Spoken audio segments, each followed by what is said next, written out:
January 23, 2014.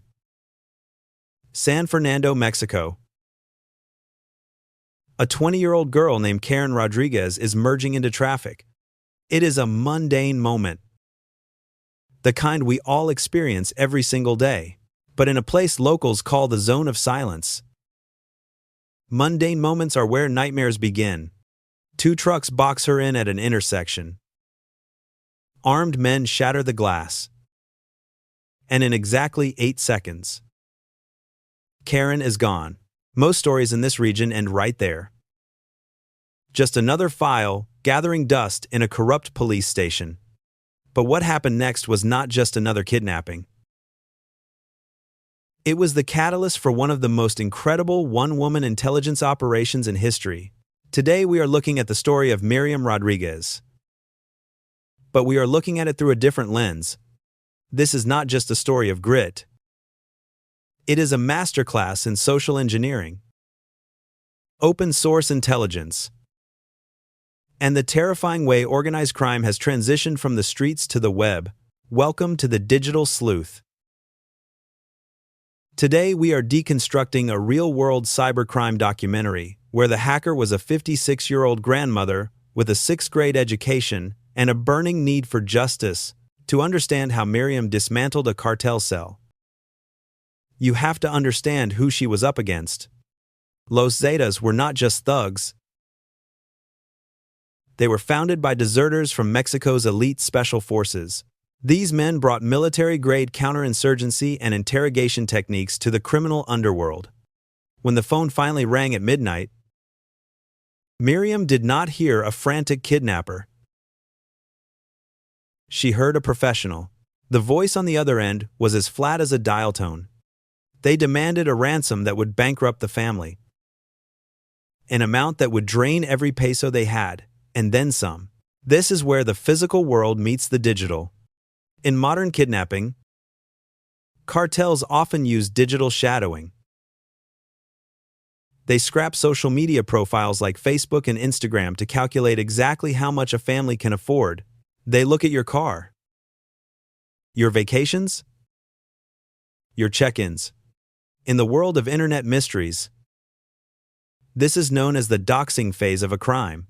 Miriam's family did the impossible to meet those demands. They even took out kidnap loans, a grim financial product actually offered by local banks in San Fernando. They dropped the cash by an abandoned clinic and waited by a cemetery as instructed. But the kidnappers vanished with the money and her daughter. A year later, Miriam found Karen's bones in a cartel mass grave. Most people would have collapsed.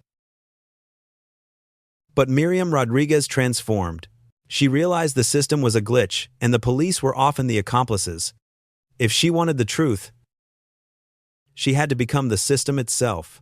Miriam began what we in the industry call human intelligence, or HUMINT.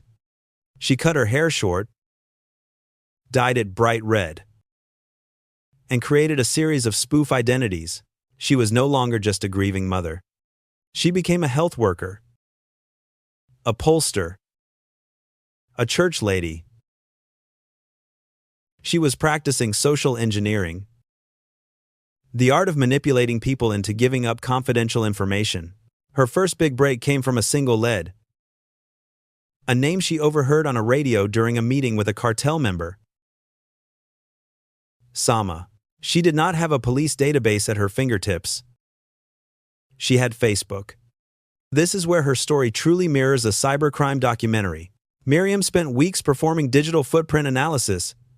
She scrolled through thousands of profiles of cartel associates, comparing faces against the fragmentary descriptions she remembered. Finally, she found him. She discovered a photo of a young man in an ice cream shop uniform. And though the name on the account was different, she recognized the eyes. She did not rush in. She practiced operational security. She staked out that shop in the state capital for weeks.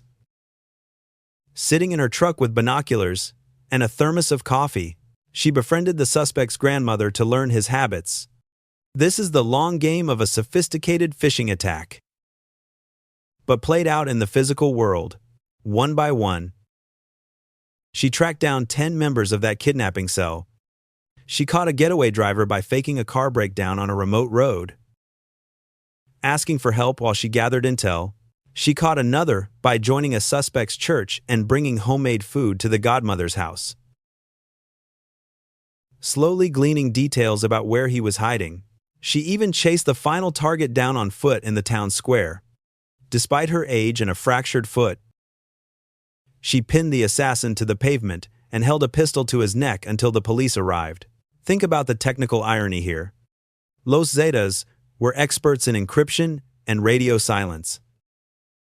Yet they were dismantled by a grandmother who understood the one thing hackers always exploit: human vulnerability. Miriam's story is a tragedy, but it is also a vital warning.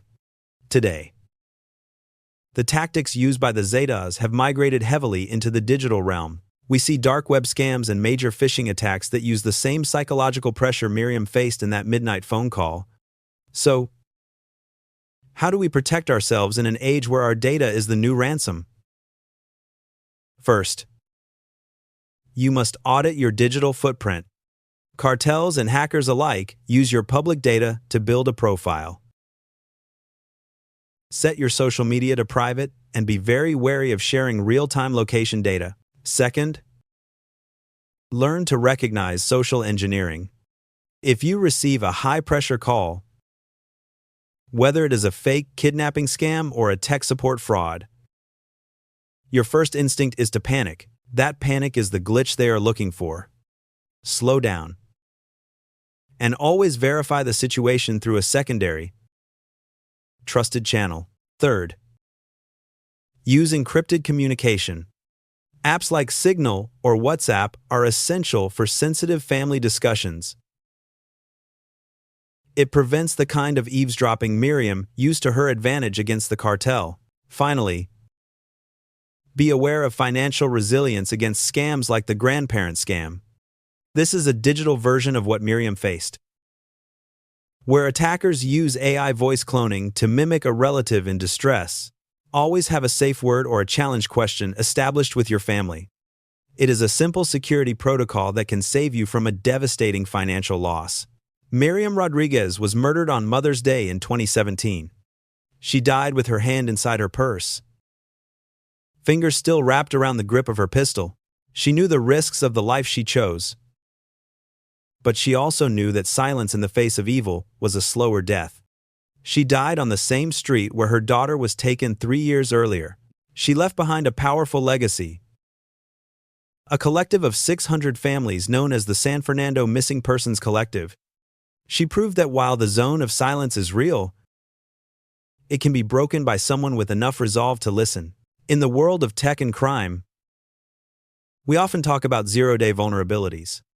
Miriam Rodríguez was the ultimate zero-day exploit for the Mexican cartels. She was a threat they never saw coming, because they underestimated the power of a mother's data and her will to use it. If you found this deep dive into the intersection of social engineering and true crime valuable, hit the subscribe button. We will be continuing our journey into internet mysteries and cybercrime documentaries every week. Stay vigilant. Keep your data locked down. And remember that in the digital age, everyone is a sleuth.